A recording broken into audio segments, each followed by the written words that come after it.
ನಡೆಯುತ್ತಿರುವ ಸತ್ಯವೇದ ಪಠಣ ಕಾರ್ಯಕ್ರಮಕ್ಕೆ ನಿಮ್ಮನ್ನು ಪ್ರೀತಿಯಿಂದ ಸ್ವಾಗತಿಸುತ್ತೇವೆ. ಪ್ರಿಯ ಕೇಳುಗರೆ, ಈ ಕಾರ್ಯಕ್ರಮವು ಸತ್ಯವೇದದಲ್ಲಿ ಇರುವಂತಹ ರಹಸ್ಯಗಳ ವಿವರಣೆಯ ಒಂದು ಕಾರ್ಯಕ್ರಮವಾಗಿದೆ. ಕೇಳಿರಿ, ಆಶೀರ್ವಾದ ಹೊಂದಿಕೊಳ್ಳಿರಿ. ನಿಮಗೆ ಪ್ರಶ್ನೆಗಳಿದ್ದಲ್ಲಿ ನಮ್ಮೊಟ್ಟಿಗೆ ನೀವು ಮಾತನಾಡಬೇಕಾದರೆ ನಮ್ಮ ಮೊಬೈಲ್ ಸಂಖ್ಯೆಯನ್ನು ನೀವು ಬರೆದಿಟ್ಟುಕೊಳ್ಳುವುದಾದರೆ ನಮ್ಮನ್ನು ಸಂಪರ್ಕಿಸಬಹುದು. ನಮ್ಮ ಮೊಬೈಲ್ ಸಂಖ್ಯೆ 9920606453. ಆತ್ಮೀಯ ಸ್ನೇಹಿತರೆ, ತಮ್ಮೆಲ್ಲರಿಗೂ ಸ್ನೇಹಪೂರ್ಣ ವಂದನೆಗಳನ್ನು ಸಲ್ಲಿಸ್ತೇನೆ. ಯೇಸುಸ್ವಾಮಿಯ ಮುದ್ದಾದ ನಾಮದಲ್ಲಿ ನಿಮಗೆ ಪ್ರೀತಿಯ ನಮಸ್ಕಾರಗಳು. ನಿಮ್ಮೆಲ್ಲರಿಗೆ ಯೇಸುಕ್ರಿಸ್ತನ ಪರಿಶುದ್ಧ ನಾಮದಲ್ಲಿ ಶುಭವಾಗಲಿ. ದೇವರು ನಿಮಗೆ ಸದಾ ಆರೋಗ್ಯ ಸಂತೋಷವನ್ನು ಅನುಗ್ರಹ ಮಾಡಲಿ. ದೇವರ ವಾಕ್ಯದ ಧ್ಯಾನಕ್ಕೆ ನಾನು ಈ ದಿನ ಆರಿಸಿಕೊಂಡಂತಹ ಶೀರ್ಷಿಕೆ ದೇವರನ್ನು ಮೆಚ್ಚಿಸೋಣ. ದೇವರನ್ನು ಮೆಚ್ಚಿಸೋಣ ಎನ್ನುವ ಶೀರ್ಷಿಕೆ ಅಡಿಯಲ್ಲಿ ಅರಸುಗಳ ಮೊದಲ ಗ್ರಂಥ 3ನೇ ಅಧ್ಯಾಯ ಪ್ರಾರಂಭದ 10 ವಚನಗಳನ್ನು ಇಲ್ಲವೇ 15 ವಚನಗಳ ತನಕ ನಾವು ಧ್ಯಾನ ಮಾಡೋಣ. ಅರಸುಗಳ ಮೊದಲನೇ ಗ್ರಂಥ 3ನೇ ಅಧ್ಯಾಯ ಪ್ರಾರಂಭದ 15 ವಚನಗಳಲ್ಲಿರುವಂತಹ ಸಂಗತಿಗಳನ್ನು ನಾವು ಧ್ಯಾನ ಮಾಡೋಣ. ಅರಸನಾದ ಸೊಲೊಮೋನನ ಬೇಡಿಕೆ, ಆತನ ಪ್ರಾರ್ಥನೆ, ಕೋರಿಕೆಯನ್ನು ದೇವರು ಮೆಚ್ಚಿ ಆ ಮೆಚ್ಚುಗೆಯನ್ನು ಅನುಸರಿಸುವುದಕ್ಕೂ ಆ ಮೆಚ್ಚುಗೆಯನ್ನು ಪೂರೈಸುವುದಕ್ಕೂ ವರವಾಗಿ ದೇವರು ಅರಸನಾದಂಥ ಸೊಲೊಮೋನನ ಪ್ರಾರ್ಥನೆಗೆ ಕೊಟ್ಟಂಥ ಉತ್ತರವನ್ನು ಇಲ್ಲಿ ನಾವು ಧ್ಯಾನ ಮಾಡೋಣ. ನಮ್ಮ ಬದುಕಿನಲ್ಲಿ ನಾವು ಅನೇಕರನ್ನು ನಾವು ಇಂಪ್ರೆಸ್ ಮಾಡಬೇಕೆಂಬುದಾಗಿ, ಮೆಚ್ಚಿಸಬೇಕೆಂಬುದಾಗಿ, ಶ್ಲಾಘನೆಗೆ ಹೊಗಳಿಕೆಗೆ ಒಳಗಾಗಬೇಕೆಂಬುದಾಗಿ ನಾವು ಏನೇನೋ ಪ್ರಯತ್ನಗಳನ್ನು ಮಾಡ್ತೇವೆ. ಆದರೆ ಬಹಳ ಪ್ರಮುಖವಾಗಿ ದೇವರನ್ನು ಮೆಚ್ಚಿಸುವಂಥ ಪ್ರಯತ್ನವನ್ನು ನಾವು ಮೊದಲು ಮಾಡಬೇಕು. ದೇವರು ನಮ್ಮನ್ನು ನಮ್ಮ ನಡತೆ, ಕೃತ್ಯ, ಮಾತು ಇವೆಲ್ಲವುಗಳಿಗೆ ಮಿಗಿಲಾಗಿ ನಮ್ಮ ಹೃದಯವನ್ನು ನೋಡ್ತಾನೆ. ನಮ್ಮ ಹೃದಯದಲ್ಲಿ ಏನಿದೆ, ನಮ್ಮ ಹೃದಯವು ಏನನ್ನು ಬಯಸ್ತದೆ, ನಮ್ಮ ಹೃದಯದಲ್ಲಿ ಏನು ಅಡಗಿದೆ, ನಮ್ಮ ಹೃದಯದಲ್ಲಿ ಯಾವ ರೀತಿಯಾದಂತಹ ಮನೋಭಾವ, ಯಾವ ಶೈಲಿ, ಯಾವ ರೀತಿಯಲ್ಲಿ ನಾವು ದೇವರಿಗೆ ನಮ್ಮನ್ನು ನಾವು ಸಮರ್ಪಿಸಿಕೊಟ್ಟಿದ್ದೇವೆ, ದೇವರಿಗೋಸ್ಕರವಾಗಿ ನಾವು ಎಷ್ಟರ ಮಟ್ಟಿಗೆ ಜೀವಿಸ್ತೇವೆ ಎಂಬುದಾಗಿ ನಮ್ಮ ಹೃದಯವನ್ನು ದೇವರು ನೋಡುವಾತನಾಗಿದ್ದಾನೆ. ಮನುಷ್ಯನ ನಡತೆಯು ಸ್ವಂತ ದೃಷ್ಟಿಗೆ ಶುದ್ಧ, ಆದರೆ ದೇವರು ಅಂತರಂಗವನ್ನು ನೋಡುತ್ತಾನೆ ಎಂಬುದಾಗಿ ಜ್ಞಾನೋಕ್ತಿಗಳ ಗ್ರಂಥ 16ನೇ ಅಧ್ಯಾಯದ 2ನೇ ವಚನದಲ್ಲಿ ಬರೆಯಲ್ಪಟ್ಟಿದೆ. ಹಾಗಾಗಿ ನಮ್ಮ ಹೃದಯದಲ್ಲಿರುವಂತಹ ಸಂಗತಿಗಳು ಬಹಳ ಪ್ರಮುಖವಾದದ್ದು ಮತ್ತು ಮುಖ್ಯವಾದದ್ದು ಎಂಬುದಾಗಿ ನಾವು ಅರ್ಥ ಮಾಡಿಕೊಳ್ಳಬೇಕು. ಅರಸನಾದ ಸೊಲೊಮೋನನು ಬಹಳ ಚಿಕ್ಕ ಪ್ರಾಯದಲ್ಲಿಯೇ ಆಡಳಿತವನ್ನು ವಹಿಸಿಕೊಳ್ಳುವುದಕ್ಕೆ, ಆಡಳಿತವನ್ನು ನಿರ್ವಹಿಸುವುದಕ್ಕೆ ಆತನನ್ನು ಅರಸನನ್ನಾಗಿ ನೇಮಿಸಲ್ಪಡ್ತಾರೆ. ಆದರೆ ಅರಸನಾದಂಥ ಸೊಲೊಮೋನನು ಆತನು ಹೇಳುವಂತಹ ಮಾತನ್ನು ನಾವಿಲ್ಲಿ ವಾಕ್ಯ ಭಾಗದಲ್ಲಿ ಗಮನಿಸಬೇಕಾದದ್ದು ಏನೆಂದರೆ, 7 ಮತ್ತು 8ನೇ ವಚನಗಳನ್ನು ಗಮನಿಸುವಾಗ, ನಿನ್ನ ಸೇವಕನಾದ ನಾನು ಇನ್ನೂ ಚಿಕ್ಕವನು, ವ್ಯವಹಾರ ಜ್ಞಾನವಿಲ್ಲದವನು. ನಿನ್ನ ಸೇವಕನಾದ ನಾನು ಲೆಕ್ಕಿಸಲಾಗದಂತಹ ಮಹಾಜನಾಂಗವಿರುವ ನಿನ್ನ ಸ್ವಕೀಯ ಪ್ರಜೆಯ ಮಧ್ಯೆ ಅದರಲ್ಲಿದ್ದೇನೆ. ಆದುದರಿಂದ ಅದನ್ನು ಆಳುವುದಕ್ಕೂ ನ್ಯಾಯಗಳನ್ನು ಕಂಡುಹಿಡಿಯುವುದಕ್ಕೂ ನನಗೆ ವಿವೇಕವನ್ನು ದಯಪಾಲಿಸು ಎಂಬುದಾಗಿ ಹೇಳ್ತಾನೆ. ಪ್ರಿಯರೇ, ತನ್ನ ಸ್ಥಿತಿಯನ್ನು ದೇವರ ಮುಂದೆ ತೋಡಿಕೊಳ್ತಾ ಇದ್ದಾನೆ. ತನ್ನ ಸ್ಥಿತಿಗತಿಯನ್ನು ದೇವರ ಮುಂದೆ ಇದ್ದ ಹಾಗೆ ಇದ್ದಂತೆ ತಿಳಿಯಪಡಿಸ್ತಾ ಇದ್ದಾನೆ. ದೇವರ ಮುಂದೆ ಮತ್ತು ಜನರನ್ನು ಆಳ್ವಿಕೆ ಮಾಡುವುದಕ್ಕೆ ನಾನು ಚಿಕ್ಕವನು, ನನಗೆ ವ್ಯವಹಾರ ಜ್ಞಾನವಿಲ್ಲ. ನಿನ್ನ ಸೇವಕನಾದ ನನಗೆ ಈ ಮಹಾ ಜನಾಂಗದವರ ಮುಂದೆ ನಾನೊಬ್ಬ ಚಿಕ್ಕ ಹುಡುಗನಾಗಿದ್ದೇನೆ, ವ್ಯವಹಾರ ಜ್ಞಾನ ಇಲ್ಲದವನಾಗಿದ್ದೇನೆ. ಆಳ್ವಿಕೆ ಮಾಡಲು ನ್ಯಾಯಗಳನ್ನು ಕಂಡುಹಿಡಿಯುವುದಕ್ಕೆ ನನಗೆ ವಿವೇಕವನ್ನು ದಯಪಾಲಿಸು ಎಂಬುದಾಗಿ ದೇವರ ಮುಂದೆ ತನ್ನನ್ನು ಎಷ್ಟರ ಮಟ್ಟಿಗೆ ತನ್ನ ಪರಿಸ್ಥಿತಿಯನ್ನು ಹೇಳಿಕೊಂಡಿದ್ದಾನೆಂದರೆ, ತಾನು ಏನೂ ಇಲ್ಲ, ತಾನು ಯಾವ ಸ್ಥಿತಿಯಲ್ಲಿಯೂ ಸಹ ನಾನೊಬ್ಬ ಅಲ್ಪನು, ನಾನೊಬ್ಬ ಶ್ರೇಷ್ಠವಲ್ಲದವನು, ಉನ್ನತವಿಲ್ಲದವನು, ನಿನ್ನ ಮುಂದೆ ನಾನು ಏನೂ ಇಲ್ಲ. ಇಂತಹ ಮಹಾ ಸಮೂಹವನ್ನು, ಮಹಾ ಜನಾಂಗವನ್ನು ನ್ಯಾಯವನ್ನು ವಿಚಾರಿಸುವುದಕ್ಕೆ, ನ್ಯಾಯವನ್ನು ಒದಗಿಸುವುದಕ್ಕೆ, ಇಷ್ಟು ಮಾತ್ರವಲ್ಲದೆ ನಾನು ವ್ಯವಹಾರ ಜ್ಞಾನವಿಲ್ಲದಂತಹ ಮತ್ತು ಚಿಕ್ಕವನಾಗಿ ಇರುವುದರಿಂದ ನನಗೆ ನೀನು ಏನನ್ನು ದಯಪಾಲಿಸಬೇಕೆಂದರೆ ವಿವೇಕವನ್ನು ದಯಪಾಲಿಸು ಎಂಬುದಾಗಿ ಕೇಳಿಕೊಳ್ತಾನೆ. 9ನೇ ವಚನದ ವಿವೇಕವನ್ನು ದಯಪಾಲಿಸು ಎಂಬುದಾಗಿ ಹೇಳುವಂಥದ್ದು ಲಿಸನಿಂಗ್ ಹಾರ್ಟ್ ಎಂಬುದಾಗಿ, ಕೇಳುವಂಥ ಹೃದಯ, ಗ್ರಹಿಸುವಂಥ ಹೃದಯ, ವಿವೇಚನಾ ಶಕ್ತಿಯನ್ನು ಹೊಂದುವಂಥ ಹೃದಯವನ್ನು ದಯಪಾಲಿಸು ಎಂಬುದಾಗಿ ಇಬ್ರಿಯ ಮೂಲ ಪದದಿಂದ ಬರುವಂಥ ಅರ್ಥ ವಿವೇಕವನ್ನು ದಯಪಾಲಿಸು ಎಂಬುದಾಗಿ ಇರುವಂಥದ್ದಾಗಿದೆ. ಹಾಗಾಗಿ ಕೇಳುವಂಥ ಹೃದಯ ಎನ್ನುವಂಥದ್ದು ಜನರ ಕಷ್ಟಗಳನ್ನು, ಜನರ ಸಮಸ್ಯೆಗಳನ್ನು, ಜನರ ಅಗತ್ಯತೆಗಳನ್ನು, ಜನರ ಅವಶ್ಯಕತೆಗಳನ್ನು ಆಳ್ವಿಕೆ ಮಾಡುವಾಗ ನ್ಯಾಯವನ್ನು, ಸೂಕ್ತವಾದಂತಹ ನಿರ್ಧಾರವನ್ನು, ತೀರ್ಮಾನವನ್ನು ಯೋಗ್ಯವಾದಂಥ ರೀತಿಯಲ್ಲಿ, ನೀನು ಮೆಚ್ಚುವಂಥ ರೀತಿಯಲ್ಲಿ, ಅಂದರೆ ದೇವರು ಮೆಚ್ಚುವಂಥ ರೀತಿಯಲ್ಲಿ ನಾನು ಆಳ್ವಿಕೆ ಮಾಡಲು ನನಗೆ ಅಂತಹ ಹೃದಯ ನನಗೆ ಬೇಕು ಎಂಬುದಾಗಿ ಕೇಳ್ತಾನೆ. ದೇವರು ಆತನ ಬಿನ್ನಹವನ್ನು ಕೇಳಿದಾಗ, ಆತನ ಮೊರೆಯನ್ನು ಕೇಳಿಸಿಕೊಂಡಾಗ, ಆತನ ಕೋರಿಕೆಯನ್ನು ಕೇಳಿಸಿಕೊಂಡಾಗ ಭಾಳಷ್ಟು ಖುಷಿ ಪಡ್ತಾನೆ, ಸಂತೋಷ ಪಡ್ತಾನೆ. ಯಾಕಂದರೆ 11ನೇ ವಚನದಲ್ಲಿ ಹೇಳ್ತದೆ, ನೀನು ನಿನಗೋಸ್ಕರ ದೀರ್ಘಾಯುಷ್ಯವನ್ನಾಗಲಿ ಐಶ್ವರ್ಯವನ್ನಾಗಲಿ ವೈರಿಗಳ ಪ್ರಾಣವನ್ನಾಗಲಿ ಕೇಳಿಕೊಳ್ಳದೆ ನ್ಯಾಯ ನಿರ್ಣಯಿಸುವುದಕ್ಕೋಸ್ಕರ ವಿವೇಕವನ್ನು ಬೇಡಿಕೊಂಡದರಿಂದ ನಿನ್ನ ಬಿನ್ನಹವನ್ನು ನೆರವೇರಿಸಿದ್ದೇನೆ. ನೋಡು, ನಿನಗೆ ಜ್ಞಾನವನ್ನು ವಿವೇಕವನ್ನು ಅನುಗ್ರಹಿಸಿದ್ದೇನೆ. ನಿನ್ನಂತಹ ಜ್ಞಾನಿಯು ಮುಂಚೆ ಇರಲಿಲ್ಲ, ಮುಂದೆಯೂ ಇರುವುದಿಲ್ಲ. ಇದಲ್ಲದೆ ನೀನು ಕೇಳದಂಥದ್ದನ್ನೂ ನಿನಗೆ ಅನುಗ್ರಹಿಸಿದ್ದೇನೆ. ನಿನ್ನ ಜೀವಮಾನದಲ್ಲೆಲ್ಲ ಐಶ್ವರ್ಯದಲ್ಲಿಯೂ ಘನದಲ್ಲಿಯೂ ನಿನಗೆ ಸಮಾನನಾದ ಅರಸನು ಇನ್ನೊಬ್ಬನಿರುವುದಿಲ್ಲ ಎಂಬುದಾಗಿ ಹೇಳ್ತಾನೆ. ಹಾಗಾದರೆ ಪ್ರಿಯರೇ, ದೇವರನ್ನು ಮೆಚ್ಚಿಸುವಂತಹ ಕೆಲಸವನ್ನು ಹೀಗೆ ಸೊಲೊಮೋನನು ಮಾಡ್ತಾನೆ. 10ನೇ ವಚನದಲ್ಲಿ ಬರೆಯಲ್ಪಟ್ಟಂಥ ಮಾತು ಏನೆಂದರೆ, ಸೊಲೊಮೋನನ ಈ ಬಿನ್ನಹವನ್ನು ಕರ್ತನಾದ ದೇವರು ಮೆಚ್ಚಿದನು ಎಂಬುದಾಗಿ. ನೋಡಿ, ದೇವರನ್ನು ಮೆಚ್ಚಿಸುವಂಥದ್ದು ನಮ್ಮ ಹೃದಯದಲ್ಲಿರುವಂತಹ ಸಂಗತಿಯಿಂದ ಆಗಿದೆ. ನಾವು ದೇವರನ್ನು ಯಾವುದರಿಂದಲೂ ಸಹ ಮೆಚ್ಚಿಸುವುದಕ್ಕೆ ಸಾಧ್ಯವಿಲ್ಲ ಪ್ರಿಯರೇ. ನಮ್ಮ ಹೃದಯದೊಳಗಣ ಆಂತರ್ಯದ ಅರ್ಥ, ನಮ್ಮ ಆಂತರ್ಯದ ಸೊಬಗು, ನಮ್ಮ ಆಂತರ್ಯದ ಸಂಗತಿ ಅದೇನೆಂದರೆ, ದೇವರ ಮುಂದೆ ನಾವು ಶೂನ್ಯರು, ದೇವರ ಮುಂದೆ ನಾವು ಅಲ್ಪರು, ದೇವರ ಮುಂದೆ ನಾವು ಏನಕ್ಕೂ ಗಣನೆಗೆ ಬಾರದವರು, ಅಶಕ್ತರು, ಅಸಾಮರ್ಥ್ಯರು, ಅನರ್ಹರು, ಅಯೋಗ್ಯರು ಎಂಬುದಾಗಿ ನಮ್ಮನ್ನು ನಾವು ತೋಡಿಕೊಂಡು ನಾವು ದೇವರ ಮುಂದೆ ನಿಲ್ಲುವಂಥವರಾಗಿರಬೇಕು. ದೇವರ ಮುಂದೆ ನಮ್ಮ ಸ್ಥಿತಿಯನ್ನು ಇದ್ದ ಹಾಗೆ ಇದನ್ನು ಹೇಳಬೇಕು. ನಮಗೆ ಅಧಿಕಾರವಿದೆ, ಸ್ಥಾನವಿದೆ, ನಮಗೆ ಮಾನವಿದೆ, ಅಂತಸ್ತಿದೆ, ಗೌರವವಿದೆ, ನಾವು ಗಣ್ಯರು. ಇನ್ನಿತರ ಸಮಾಜದಲ್ಲಿ, ನಮ್ಮ ಬಾಳ್ವೆಯಲ್ಲಿ, ನಮ್ಮ ಬದುಕಿನಲ್ಲಿ ನಾವು ಹೊಂದಿದಂಥ, ನಾವು ಪಡೆದಿರುವಂಥ, ನಾವು ಸಾಧನೆ ಮಾಡಿರುವಂಥ ಸಂಗತಿಗಳಿಂದ ನಾವು ದೇವರ ಸನ್ನಿಧಿಯಲ್ಲಿ, ದೇವರ ಮುಂದುಗಡೆಯಲ್ಲಿ ಹಾಗೆ ನಿಲ್ಲುವಂಥದ್ದು, ಅಂತಹ ಸ್ಥಿತಿಯಲ್ಲಿ ನಾವು ದೇವರ ಮುಂದೆ ಕಾಣಿಸಿಕೊಳ್ಳುವಂಥದ್ದನ್ನು ದೇವರು ಮೆಚ್ಚುವುದಿಲ್ಲ. ಬದಲಾಗಿ ನಾವು ಯಾವ ಸ್ಥಿತಿಗತಿಗೆ, ಯಾವ ಮಾನಕ್ಕೆ, ಯಾವ ಯೋಗ್ಯತೆಗೆ, ಯಾವ ಅರ್ಹತೆಗೆ ಒಳಗಾಗಿದ್ದೇವೆಯೋ ಅದಕ್ಕಿಂತಲೂ ಮಿಗಿಲಾಗಿ ಈ ಎಲ್ಲದರ ನಡುವೆಯೂ, ಈ ಎಲ್ಲದರೊಂದಿಗೂ ನಮ್ಮ ಹೃದಯ ಎಷ್ಟು ತಗ್ಗಿಸಿಕೊಂಡಿದ್ದೇವೆ, ಎಷ್ಟು ನಾವು ದೇವರಿಗೆ ಸಮರ್ಪಿಸಿಕೊಟ್ಟಿದ್ದೇವೆ, ಎಷ್ಟು ನಾವು ದೇವರಿಗೋಸ್ಕರವಾಗಿ ನಮ್ಮ ಹೃದಯವನ್ನು ಮುಡುಪಾಗಿಟ್ಟಿದ್ದೇವೆ, ನಾವು ದೇವರಿಗೋಸ್ಕರವಾಗಿ ನಮ್ಮ ಹೃದಯಾಂತರಾಳದಿಂದ ಮನಪೂರ್ವಕವಾಗಿ ದೇವರು ಮೆಚ್ಚುವಂಥ ಕಾರ್ಯ, ದೇವರು ಮೆಚ್ಚುವಂತಹ ಸಂಗತಿಗಳನ್ನು ನಾವು ಮಾತನಾಡುತ್ತೇವೆ, ಜೀವಿಸ್ತೇವೆ ಎನ್ನುವಂಥದ್ದು ಬಹಳ ಪ್ರಮುಖವಾದದ್ದು. ಹಾಗಾಗಿ ದೇವರು ಆತನ ಹೃದಯವನ್ನು ಮೆಚ್ಚಿ, ಆತನ ಬಿನ್ನಹವನ್ನು ಮೆಚ್ಚಿ, ಆತನು ಬಯಸದಂತಹ ಮತ್ತು ಆತನು ಕೇಳದಂಥದ್ದನ್ನೂ ಸಹ ಒದಗಿಸುವಂತಹ ಕಾರ್ಯವನ್ನು ದೇವರು ಮಾಡ್ತಾನೆ. ಹಾಗಾಗಿ ಮತ್ತಾಯನ ಸುವಾರ್ತೆ 6ನೇ ಅಧ್ಯಾಯ 33ನೇ ವಚನ, ಮತ್ತಾಯ 6:33, ನೀವು ಮೊದಲು ದೇವರ ರಾಜ್ಯಕ್ಕಾಗಿಯೂ ನೀತಿಗಾಗಿಯೂ ತವಕಪಡ್ರಿ, ಉಳಿದವುಗಳೆಲ್ಲ ನಮಗೆ ಕೊಡಲ್ಪಡುವುದು ಎಂಬುದಾಗಿ. ದೇವರ ರಾಜ್ಯಕ್ಕಾಗಿ, ನೀತಿಗಾಗಿ ತವಕಪಡುವಾಗ, ಅದಕ್ಕೋಸ್ಕರವಾಗಿ ನಾವು ಶ್ರಮಿಸುವಾಗ, ದುಡಿಯುವಾಗ, ಜೀವಿಸುವಾಗ ನಾವು ಏನು ಹೊದ್ದುಕೊಳ್ಳಬೇಕು, ಏನು ತಿನ್ನಬೇಕು, ಏನು ಕುಡಿಯಬೇಕು, ನಮ್ಮ ಜೀವನಾಂಶ ಏನು, ನಮ್ಮ ಜೀವನದ ಅಗತ್ಯತೆಗಳೇನು, ಇವೆಲ್ಲವುಗಳು ನಮಗೆ ನಮ್ಮ ಜೀವಿತದಲ್ಲಿ ಕೊಡಲ್ಪಡೋಣವಾಗ್ತದೆ. ಹಾಗಾಗಿ ದೇವರೇ ಸ್ವತಃ ನಮಗೆ ಕೊಡುತ್ತಾನೆ ಪ್ರಿಯರೇ.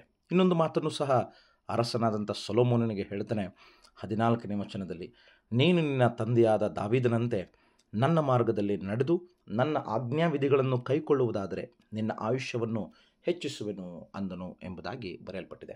ತನ್ನ ಆಯುಷ್ಯನ್ನು ಸಹ ಹೆಚ್ಚು ಮಾಡುವುದಕ್ಕೋಸ್ಕರವಾಗಿ ದೇವರ ಮಾತುಗಳನ್ನು, ದೇವರ ಆಜ್ಞಾವಿಧಿಗಳನ್ನು, ದೇವರ ಪ್ರತಿಯೊಂದು ನಿಯಮಗಳನ್ನು ಕೈಕೊಂಡು ನಡೆಯುವುದಾದರೆ ನಿನ್ನ ಆಯುಷ್ಯವನ್ನು ಹೆಚ್ಚಿಸ್ತೇನೆ ಎಂಬುದಾಗಿ ದೇವರು ವಾಗ್ದಾನ ಮಾಡ್ತಾನೆ. ಆದರೆ 11ನೇ ಅಧ್ಯಾಯ, ಅರಸುಗಳ ಮೊದಲನೇ ಗ್ರಂಥ 11ನೇ ಅಧ್ಯಾಯದಲ್ಲಿ ನಾವು ಓದುವುದಾದರೆ, ಆತನು ದೇವರ ಆಜ್ಞೆಗಳನ್ನು ಬಿಟ್ಟದ್ದರಿಂದ, ದೇವರ ಆಜ್ಞೆಗಳನ್ನು ಉಲ್ಲಂಘಿಸಿದ್ದರಿಂದ, ದೇವರ ನಿಯಮವನ್ನು ಕೈಬಿಟ್ಟಿದ್ದರಿಂದ ಆತನು ಆಯುಷ್ಯು ಹೆಚ್ಚಾಗಿ ಬದುಕದೆ ಕೇವಲ ಬಹಳ ಒಂದು 60 ವಯಸ್ಸು ಇಲ್ಲವೇ ಕನಿಷ್ಠ ಪಕ್ಷ ಅಲ್ಲೇ ಆಜುಬಾಜುನಲ್ಲಿ ಆತನು ತೀರಿ ಹೋದನೆಂಬುದಾಗಿ ವಿದ್ವಾಂಸರು ಅಭಿಪ್ರಾಯಪಟ್ಟು, ಆ ಅಧ್ಯಾಯದಲ್ಲಿ ಆತನು ದೇವರ ಆಜ್ಞೆಗಳಿಗೆ ವಿರುದ್ಧವಾಗಿ ನಡ್ಕೊಂಡದ್ದರಿಂದ ದೇವರ ಎಲ್ಲ ಥರನಾದಂತಹ ವಾಗ್ದಾನವಾಗಿದ್ದಂತಹ ಆಯುಷ್ಯನ್ನು ಹೆಚ್ಚಿಸುವನೆಂಬುದಾಗಿ ಹೇಳಿದ್ದರಿಂದ ಆತನು ಹೆಚ್ಚಿನ ಆಯುಷ್ಯನ್ನು ಪಡೆಯದೆ ತೀರಿ ಹೋಗುವಂಥ ಪರಿಸ್ಥಿತಿಯನ್ನು 11ನೇ ಅಧ್ಯಾಯದಲ್ಲಿ ನಾವು ಓದಿ ತಿಳ್ಕೊಳ್ಬೋದು. ಹಾಗಾಗಿ ಪ್ರಿಯರೇ, ಅರಸನಾದಂಥ ಸೊಲೊಮೋನನು ಆರಂಭದಲ್ಲಿ ಆತನು ಬಹಳಷ್ಟು ಹೃದಯಾಂತರಾಳದಿಂದ ಮನಪೂರ್ವಕವಾಗಿ ದೇವರ ಬಳಿ ತನ್ನನ್ನು ತಗ್ಗಿಸಿಕೊಂಡು, ದೇವರ ಬಳಿ ತನ್ನ ಹೃದಯವನ್ನು ತೋರ್ಪಡಿಸಿ, ತನ್ನ ಹೃದಯದಲ್ಲಿರುವಂಥ ಸಂಗತಿಯನ್ನು ಹೊರಗೆ ಹಾಕಿ ದೇವರನ್ನು ಮೆಚ್ಚಿಸಿದ, ದೇವರು ಇಷ್ಟಪಡುವಂಥ ರೀತಿಯಲ್ಲಿ ನಡ್ಕೊಂಡ. ಆದರೆ ಜ್ಞಾನ ಬಂದ ಕೂಡಲೇ ಆ ಜ್ಞಾನದ ಜೊತೆಯಲ್ಲಿ ಯಾವಾಗ ಐಶ್ವರ್ಯವೂ, ಘನತೆಯೂ, ಗೌರವವೂ, ಅಂತಸ್ತು, ಉಳಿದ ಲೌಕಿಕವಾದಂಥ ಪ್ರತಿಯೊಂದು ಸಂಗತಿಗಳು ಅವನನ್ನು ಹಿಂಬಾಲಿಸ್ತೋ, ಆಗ ಆತನು ದೇವರಿಂದ ದೂರನಾದ, ದೇವರ ಸಂಸರ್ಗದಿಂದ ದೂರವಾದ, ದೇವರ ಸತ್ಸಂಬಂಧದಿಂದ ದೂರವಾದ, ಲೌಕಿಕ ಭೋಗಾಶಯಗಳು, ಪ್ರಾಪಂಚಿಕವಾದಂಥ ಹಲವು ಸಂಗತಿಗಳು ಅವನನ್ನು ಮುತ್ತಿಕೊಂಡದ್ದರಿಂದ ಅಂತಸ್ತು, ಆಸ್ತಿ, ಘನತೆ, ಗೌರವ, ಐಶ್ವರ್ಯ, ಅರಸುತನ, ಆಳ್ವಿಕೆ, ಆಡಳಿತ ಇವೆಲ್ಲವುಗಳು ಅವನಿಗೆ ತುಂಬಿದವುಗಳಾಗಿದ್ದರಿಂದ, ಇವುಗಳೇ ಅವನಿಗೆ ಬಹಳಷ್ಟು ಆತನ ಹೃದಯದಲ್ಲಿ ಮುತ್ತಿಕೊಂಡದ್ದರಿಂದ ಆತನು ಅರಸುತನದ ಆರಂಭದ ದಿನದಲ್ಲಿ ಹೇಗೆ ದೇವರನ್ನು ಮೆಚ್ಚಿಸುವಂಥ ಪ್ರಯತ್ನ ಮಾಡಿದನು, ದೇವರ ಮುಂದೆ ತನ್ನನ್ನು ತಗ್ಗಿಸಿಕೊಂಡನು, ದೇವರ ಮುಂದೆ ತನ್ನ ಇದ್ದ ಸ್ಥಿತಿಯನ್ನು, ಅಯೋಗ್ಯತನದ, ಅನರ್ಹ ಸ್ಥಿತಿಯ, ಅಶಕ್ತತೆಯ, ಅಸಾಮರ್ಥ್ಯ, ಆ ಪರಿಸ್ಥಿತಿಯನ್ನು, ಜ್ಞಾನವಿಲ್ಲದಂಥ, ವಿವೇಕವಿಲ್ಲದಂಥ, ವಿವೇಚನ ಶಕ್ತಿ ಇಲ್ಲದಂಥ ಪರಿಸ್ಥಿತಿಯನ್ನು ತೋಡಿಕೊಂಡು ಹೇಳಿದನು. ಅದು ಆತನಿಗೆ ಆತನ ಜೀವಿತದ ಗಳಿಗೆಯಲ್ಲಿ ಯಾವುದೂ ಸಹ ಇರಲಿಲ್ಲ. ಆದರೆ ಅವನಿಗೆ ಲೌಕಿಕವಾದಂತಹ, ಪ್ರಾಪಂಚಿಕವಾದಂತಹ ಅನೇಕ ಸಂಗತಿಗಳು ಮುತ್ತಿಕೊಂಡು ದೇವರಿಂದಲೂ ದೂರನಾದ ಇಹಲೋಕದ ಯಾತ್ರೆಯನ್ನು ಆದಷ್ಟು ಬೇಗನೆ ಆತನು ಮುಗಿಸಿ ಮೇಲಕ್ಕೆ ಹೋದ ಎಂಬುದಾಗಿ ಇಲ್ಲಿ ನಾವು ತಿಳ್ಕೊಳ್ಳಬಹುದಾಗಿದೆ. ಹಾಗೆ ಪ್ರಿಯರೇ, ದೇವರ ವಾಕ್ಯ ಹೇಳ್ತದೆ, ಯೋಹಾನನ ಸುವಾರ್ತೆ 15ನೇ ಅಧ್ಯಾಯ 7ನೇ ವಚನ. ಯೋಹಾನನ ಸುವಾರ್ತೆ 15ನೇ ಅಧ್ಯಾಯ 7ನೇ ವಚನದಲ್ಲಿ ಈ ಮಾತು ಬರೆಯಲ್ಪಟ್ಟಿದೆ, ನೀವು ನನ್ನಲ್ಲಿಯೂ ನನ್ನ ವಾಕ್ಯಗಳು ನಿಮ್ಮಲ್ಲಿಯೂ ನೆಲೆಗೊಂಡಿದ್ದರೆ ಏನು ಬೇಕಾದರೂ ಬೇಡಿಕೊಳ್ಳಿರಿ, ಅದು ನಿಮಗೆ ದೊರೆಯುವುದು. ನೀವು ಬಹಳ ಫಲ ಕೊಡುವುದರಿಂದಲೇ ನನ್ನ ತಂದೆಗೆ ಮಹಿಮೆ ಉಂಟಾಗುವುದು ಎಂಬುದಾಗಿ ಹೇಳ್ತದೆ. ದೇವರ ಹೃದಯವನ್ನು, ದೇವರ ಮನಸ್ಸನ್ನು ಮೆಚ್ಚಿಸುವುದಕ್ಕೆ ನಮ್ಮ ಮನಸ್ಸು, ನಮ್ಮ ಹೃದಯ ಯಾವಾಗಲೂ ಸಿದ್ಧವಾಗಿರಬೇಕು. ದೇವರನ್ನು ಮೆಚ್ಚಿಸುವಂಥ ಕಾರ್ಯವನ್ನು ನಾವು ಮಾಡುವಾಗ, ದೇವರ ಮೆಚ್ಚುಗೆಗೋಸ್ಕರವಾಗಿ ನಮ್ಮ ಹೃದಯವನ್ನು ಸಮರ್ಪಿಸುವಾಗ, ದೇವರನ್ನು ಮೆಚ್ಚಿಸುವಂತಹ ನಡವಳಿಕೆ, ವ್ಯಕ್ತಿತ್ವ, ಸ್ವಭಾವ ನಮ್ಮಲ್ಲಿರುವಾಗ ನಾವು ಬೇಡುವಂಥ ಪ್ರತಿಯೊಂದು ಸಂಗತಿಗಳಿಗೆ ದೇವರು ಉತ್ತರಿಸ್ತಾನೆ. ನಾವು ಆ ಉತ್ತರವನ್ನು ಪಡೆದು ವಾಗ್ದಾನವನ್ನು ನೆರವೇರಿಸಿ ಅದರಿಂದ ಉಂಟಾಗುವಂಥ ಫಲಗಳ ಮೂಲಕ ನಾವು ಬಹಳಷ್ಟು ದಿನಗಳು ದೇವರ ಆಶೀರ್ವಾದದೊಂದಿಗೆ ಬದುಕಲು ಸಾಧ್ಯ. ಆತನ ಆಜ್ಞಾ ವಿಧಿಗಳ ಪ್ರಕಾರವಾಗಿ ನಾವು ಜೀವಿಸುವಾಗ ನಮಗೆ ಆಯುಷ್ಯ ಹೆಚ್ಚಾಗ್ತದೆ, ಫಲ ಕೊಡುವಂಥವರಾಗಿರ್ತೇವೆ. ಒಳ್ಳೆಯ ಫಲಗಳನ್ನು ಕೊಡುವಾಗ ದೇವರು ಮೆಚ್ಚುತ್ತಾನೆ. ನಮ್ಮ ಹೃದಯವನ್ನು ನೋಡುವಂಥ ದೇವರು ನಮ್ಮ ಹೃದಯದಲ್ಲಿ ಅಡಗಿರುವಂತಹ ಒಳ್ಳೆಯ ಅಂಶಗಳ ಮೂಲಕವಾಗಿ ನಮ್ಮನ್ನು ಮೆಚ್ಚಿ ನಮಗೆ ಅಗತ್ಯವಾಗಿರುವಂಥವುಗಳನ್ನು ಒದಗಿಸ್ತಾನೆ. ನಮ್ಮನ್ನು ಆಯುಷ್ಯನ ವೃದ್ಧಿ ಮಾಡ್ತಾನೆ. ನಮ್ಮ ಪ್ರಾರ್ಥನೆಗಳಿಗೆ ಉತ್ತರಿಸಿ ನಮಗೆ ಫಲ ಕೊಡುವಂತಹ ಸಂಗತಿಗಳನ್ನು ನಮ್ಮ ಬದುಕಿನಲ್ಲಿ ಒದಗಿಸ್ತಾನೆ. ಇಷ್ಟು ಮಾತ್ರವಲ್ಲದೆ ಯೋಹಾನನ ಮೊದಲನೆಯ ಪತ್ರಿಕೆ 5ನೇ ಅಧ್ಯಾಯ 14ನೇ ವಚನ ಇದರಲ್ಲಿ ಬರೆಯಲ್ಪಟ್ಟಂಥ ಮಾತು, ನಾವು ದೇವರ ಚಿತ್ತಾನುಸಾರವಾಗಿ ಏನಾದರೂ ಬೇಡಿಕೊಂಡರೆ ಆತನು ನಮ್ಮ ವಿಜ್ಞಾಪನೆಯನ್ನು ಕೇಳುತ್ತಾನೆಂಬ ಧೈರ್ಯವು ಆತನ ವಿಷಯವಾಗಿ ನಮಗುಂಟು ಎಂಬುದಾಗಿ ಯೋಹಾನನು ಬರೆಯುತ್ತಾನೆ. ನಾವು ದೇವರ ಚಿತ್ತಾನುಸಾರವಾಗಿ ಏನೇ ಬೇಡಿಕೊಂಡರೂ ನಮ್ಮ ವಿಜ್ಞಾಪನೆಯನ್ನು ಕೇಳ್ತಾನೆ, ನಮ್ಮ ಪ್ರಾರ್ಥನೆಗಳನ್ನು ಕೇಳ್ತಾನೆ, ನಮಗೆ ಸದುತ್ತರವನ್ನು ಕೊಡ್ತಾನೆ. ನಮ್ಮ ವಿಷಯಗಳಿಗೆ ತಕ್ಕಂತೆ, ನಮ್ಮ ಪ್ರಾರ್ಥನೆಗಳಿಗೆ ತಕ್ಕಂತೆ, ನಮ್ಮ ಬಿನ್ನಹಗಳಿಗೆ ತಕ್ಕಂತೆ ನಮಗೆ ಸದುತ್ತರವನ್ನು ಕೊಡ್ತಾನೆ ಎನ್ನುವಂತಹ ಮಾತನ್ನು ಯೋಹಾನನು ಬರೆಯುತ್ತಾನೆ. ಯೋಹಾನನ ಸುವಾರ್ತೆಯಲ್ಲಿ ದೇವರ ವಾಕ್ಯ ನಮ್ಮಲ್ಲಿ, ನಮ್ಮ ಹೃದಯದಲ್ಲಿ ಇರುವುದಾದರೆ ನಾವು ಏನು ಬೇಡಿಕೊಂಡರೂ ಅದು ನಮಗೆ ದೊರೆಯುತ್ತದೆ. ನಾವು ಫಲ ಕೊಡುತ್ತೇವೆ ಎಂಬುದಾಗಿ ಹೇಳಿದ ಯೋಹಾನನ ಪತ್ರಿಕೆಯಲ್ಲಿ ದೇವರ ಚಿತ್ತಾನುಸಾರವಾಗಿ ನಮ್ಮ ಹೃದಯ ದೇವರನ್ನು ಮೆಚ್ಚಿಸುವಂಥ ಕಾರ್ಯ ಮಾಡುವುದಾದರೆ ದೇವರು ನಮ್ಮ ಪ್ರಾರ್ಥನೆಗಳನ್ನು ಕೇಳ್ತಾನೆ, ದೇವರು ನಮ್ಮ ಮೊರೆಯನ್ನು ಕೇಳ್ತಾನೆ, ನಮಗೆ ಸದುತ್ತರವನ್ನು ಅನುಗ್ರಹಿಸ್ತಾನೆ ಎಂಬುದಾಗಿ ದೇವರ ವಾಕ್ಯ ಭಾಗ ಇಲ್ಲಿ ಬರೆಯಲ್ಪಟ್ಟಿದೆ ಪ್ರಿಯರೇ. ಹಾಗಾಗಿ ನಮ್ಮ ಜೀವಿತದಲ್ಲಿ ದೇವರನ್ನು ಮೆಚ್ಚಿಸುವಂಥದ್ದು ಬಹಳ ಸುಲಭ, ಆದರೆ ಜೀವಿಸುವಂಥದ್ದು ಬಹಳ, ಅದಕ್ಕೆ ತಕ್ಕ ಹಾಗೆ ಜೀವಿಸುವಂಥದ್ದು ಬಹಳ ಕಷ್ಟವಾಗಿದೆ. ಯಾಕಂದರೆ ದೇವರ ಆಜ್ಞಾವಿಧಿಗಳನ್ನು, ದೇವರ ನಿಯಮಗಳನ್ನು, ದೇವರ ಮಾತುಗಳನ್ನು, ಕ್ರಿಸ್ತನ ಬೋಧನೆಗಳನ್ನು, ಕ್ರಿಸ್ತನ ಜೀವಿತವನ್ನು ನಾವು ಅನುಸರಿಸಬೇಕು. ಇದು ನಮ್ಮ ಹೃದಯಾಂತರಾಳದಿಂದ ನಾವು ಮಾಡುವಂಥವರಾಗಿರಬೇಕೇ ವಿನಃ ಮನಪೂರ್ವಕವಾಗಿ ನಾವು ಇದನ್ನು ಜೀವಿಸುವಂಥವರಾಗಿರಬೇಕೇ ವಿನಃ ತೋರಿಕೆಯ ರೀತಿಯಲ್ಲಿ, ಬುಟಾಟಿಕೆಯಲ್ಲಿ ಮತ್ತು ಕಾಟಾಚಾರದಲ್ಲಿ ಜೀವಿಸುವಂಥದ್ದಲ್ಲ.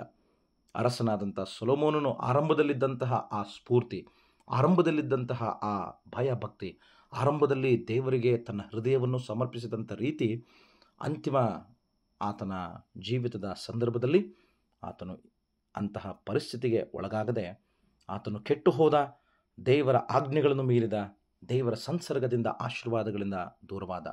ಹಾಗೆ ನಾವು ಸಹ ಇಂತಹ ಜೀವಿತದಲ್ಲಿ ಒಂದು ವೇಳೆ ನಾವೇನಾದರೂ ಅರಸನಾದಂಥ ಸೊಲೊಮೋನನಂತೆ ಆರಂಭದಲ್ಲಿ ಇಲ್ಲವೇ ಒಂದು ಕ್ಷಣದಲ್ಲಿ, ಒಂದು ಸಮಯದಲ್ಲಿ ಮಾತ್ರವೇ ನಾವು ದೇವರಿಗೋಸ್ಕರ ನಮ್ಮ ಹೃದಯವನ್ನು ಸಮರ್ಪಿಸಿಕೊಳ್ಳುವಂಥ ಕಾರ್ಯವನ್ನು ಮಾಡುವಂಥದ್ದಲ್ಲ, ಸತತವಾಗಿ, ನಿರಂತರವಾಗಿ, ಶಾಶ್ವತವಾಗಿ ನಮ್ಮ ಹೃದಯ ಮನಸ್ಸು ದೇವರನ್ನು ಮೆಚ್ಚಿಸುವಂಥ ಕೃತ್ಯಗಳನ್ನೇ ಮಾಡಬೇಕು, ದೇವರು ಮೆಚ್ಚಿಸುವಂತಹ ಮಾತುಗಳನ್ನೇ ಆಡಬೇಕು. ನಮ್ಮ ವ್ಯಕ್ತಿತ್ವ ಸ್ವಭಾವವು ದೇವರು ಮೆಚ್ಚುವಂತಹ ರೀತಿಯಲ್ಲಿಯೇ ಇರತಕ್ಕದ್ದು ಎಂಬುದಾಗಿ ವಾಕ್ಯಭಾಗ ಕಲಿಸ್ತದೆ. ದೇವರ ಮುಂದೆ ನಾವು ನಮ್ಮನ್ನು ತೋರ್ಪಡಿಸಿಕೊಳ್ಳುವಾಗ ನಾವು ಸದಾಕಾಲ ದೇವರ ಮುಂದೆ ಅಶಕ್ತರು, ಅಸಾಮರ್ಥ್ಯರು, ಅನರ್ಹರು, ಅಯೋಗ್ಯರು, ಗಣನೆಗೆ ಬಾರದವರು, ಏನೂ ಇಲ್ಲದವರು ಎಂಬುದಾಗಿ ಜ್ಞಾನವಿಲ್ಲದಂತಹ ಪರಿಸ್ಥಿತಿಯಲ್ಲಿ ಜ್ಞಾನವನ್ನು ಕೇಳಿಕೊಳ್ಳಬೇಕು, ವಿವೇಕವಿಲ್ಲದಂಥ ಪರಿಸ್ಥಿತಿಯಲ್ಲಿ ವಿವೇಕವನ್ನು ಕೇಳಿಕೊಳ್ಳಬೇಕು, ತಿಳುವಳಿಕೆ ಇಲ್ಲದಂಥ ಪರಿಸ್ಥಿತಿಯಲ್ಲಿ ತಿಳುವಳಿಕೆಯನ್ನು ಕೇಳಿಕೊಳ್ಳಬೇಕು. ನಾವು ಅಶಕ್ತರು ಎಂಬುದಾಗಿ ತಿಳಿದಾಗ ಶಕ್ತಿಯನ್ನು ದಯಪಾಲಿಸು ಎಂಬುದಾಗಿ ದೈವಿಕ ಜ್ಞಾನ, ದೈವಿಕ ತಿಳುವಳಿಕೆ, ದೈವಿಕ ಶಕ್ತಿ, ದೈವಿಕ ಬಲ, ದೈವಿಕ ಆಶ್ರಯ ಮತ್ತು ದೈವಿಕವಾದಂಥ ಅರಿವನ್ನು ಹೊಂದುವುದಕ್ಕೆ ದೇವರ ಬಳಿ ಕೇಳಿಕೊಂಡಾಗ ಆ ದೈವಿಕವಾದಂತಹ ಪ್ರತಿಯೊಂದು ಜ್ಞಾನ, ವಿವೇಕ, ತಿಳುವಳಿಕೆ, ಅರಿವು ಮತ್ತು ಶಕ್ತಿಯಿಂದ ನಾವು ಪ್ರೇರೇಪಿತರಾಗಿ ದೇವರು ಮೆಚ್ಚುವಂಥ ಕಾರ್ಯವನ್ನು, ದೇವರು ಮೆಚ್ಚುವಂಥ ಜೀವಿತವನ್ನು ನಾವು ಸದಾಕಾಲ ಜೀವಿಸುವಂಥವರಾಗಿರಬೇಕು. ದೇವರ ಜ್ಞಾನದಲ್ಲಿ ಬೆಳೆಯುತ್ತಾ ಇರುವಂತಹ ಪ್ರತಿಯೊಬ್ಬರಿಗೆ ದೇವರ ವಾಕ್ಯವು ಸದಾ ಆಶ್ರಯ, ಸದಾ ಆಧಾರ ಮತ್ತು ಸದಾ ಅಂಥವರು ಅವಲಂಬಿತರಾಗಿರ್ತಾರೆ. ಅದಕ್ಕಾಗಿ ಯೆಹೋವನ ಭಯವೇ ಜ್ಞಾನಕ್ಕೆ ಮೂಲ, ಪರಿಶುದ್ಧನ ತಿಳುವಳಿಕೆಯೇ ವಿವೇಕ ಎಂಬುದಾಗಿ ಜ್ಞಾನೋಕ್ತಿಗಳ ಗ್ರಂಥ 9ನೇ ಅಧ್ಯಾಯ 10ನೇ ವಚನದಲ್ಲಿ ಹೇಳ್ತದೆ. ಯಾಕಂದರೆ ಯೆಹೋವನ ಮೇಲಿರುವಂಥ ಭಯ ಎನ್ನುವಂಥದ್ದು ಅದು ಘನತೆ, ಗೌರವ ಮತ್ತು ನಾವು ಮಾನಕ್ಕೆ ತರುವಂಥದ್ದು, ಹೆದರಿ ನಡುಗುವಂತಹ ಪರಿಸ್ಥಿತಿಯಲ್ಲ. ಬದಲಾಗಿ ದೈವಿಕ ಜ್ಞಾನ, ದೈವಿಕ ತಿಳುವಳಿಕೆ, ದೈವಿಕ ಅರಿವು, ಇಂತಹ ದೈವಿಕವಾದಂತಹ ಪ್ರತಿಯೊಂದು ಸಂಗತಿಗಳು ನಮ್ಮ ಬದುಕಿನಲ್ಲಿ ನಾವು ಹೊಂದಬೇಕಾದರೆ ದೇವರ ಮೇಲಿನ ಭಯಭಕ್ತಿಯ ಜೀವಿತ, ದೇವರನ್ನು ನಾವು ಹೃದಯಾಂತರಾಳದಿಂದ ಮನಪೂರ್ವಕವಾಗಿ ಮೆಚ್ಚಿಸುವಂತಹ ಸಂಗತಿ, ದೇವರ ಮುಂದೆ ನಾವು ಎಷ್ಟೇ ಆಸ್ತಿವಂತರು, ಅಧಿಕಾರವುಳ್ಳವರು, ಎಂತಹ ಪರಿಸ್ಥಿತಿಯಲ್ಲಿ ನಾವು ಈ ಸಮಾಜದಲ್ಲಿ ಜೀವಿಸ್ತಾ ಇದ್ದರೂ ಸಹ ದೇವರ ಮುಂದೆ ನಾವು ಅಪರಿಶುದ್ಧರು ಮತ್ತು ದೇವರ ಮುಂದೆ ಅಶಕ್ತರು, ಅಸಾಮರ್ಥ್ಯರು, ಅನರ್ಹರು ಎನ್ನುವಂಥ ಭಾವನೆ, ದೇವರಿಗೋಸ್ಕರವಾಗಿ ನಮ್ಮನ್ನೇ, ನಮ್ಮ ಸರ್ವಸ್ವವನ್ನೇ, ನಮ್ಮ ಜೀವವನ್ನೇ ಸಮರ್ಪಿಸಿಕೊಂಡು ದೈವಿಕವಾದಂಥ ಪ್ರತಿಯೊಂದು ಅಂಶಗಳನ್ನು ದೈವಿಕವಾದಂಥ ಪ್ರೇರೇಪಣೆಯಿಂದಲೇ ದೇವರಾತ್ಮನ ಮೂಲಕವಾಗಿ ಹೊಂದಿ ದೇವರು ಮೆಚ್ಚಿಸುವಂತಹ ರೀತಿಯಲ್ಲಿ ನಾವು ನಮ್ಮ ಹೃದಯಗಳನ್ನು ಪ್ರೇರೇಪಿಸಿಕೊಳ್ಳಬೇಕು, ನಮ್ಮ ಹೃದಯಗಳನ್ನು ಇಟ್ಟುಕೊಳ್ಳಬೇಕು, ನಮ್ಮ ಮನಸ್ಸುಗಳನ್ನು ಇಟ್ಟುಕೊಳ್ಬೇಕು, ನಮ್ಮ ಬದುಕನ್ನು ಸಾಗಿಸಿಕೊಂಡು ಹೋಗಬೇಕು. ದೇವರು ಯಾವುದನ್ನು ಮೆಚ್ಚುತ್ತಾನೋ ನಾವು ಕೇಳುವುದಕ್ಕಿಂತಲೂ ಅಧಿಕವಾಗಿ ನಮಗೆ ಒದಗಿಸ್ತಾನೆ, ನಾವು ಬಯಸುವುದಕ್ಕಿಂತಲೂ ಮಿಗಿಲಾಗಿ ನಮಗೆ ಕೊಡುವಾತನಾಗಿದ್ದಾನೆ. ಅದಕ್ಕೆ ಸಾಕ್ಷಿ ಅರಸನಾದ ಸೊಲೊಮೋನನು ಕೇಳಿದಂಥ ಈ ದಿನದ ವಾಕ್ಯಭಾಗಗಳು.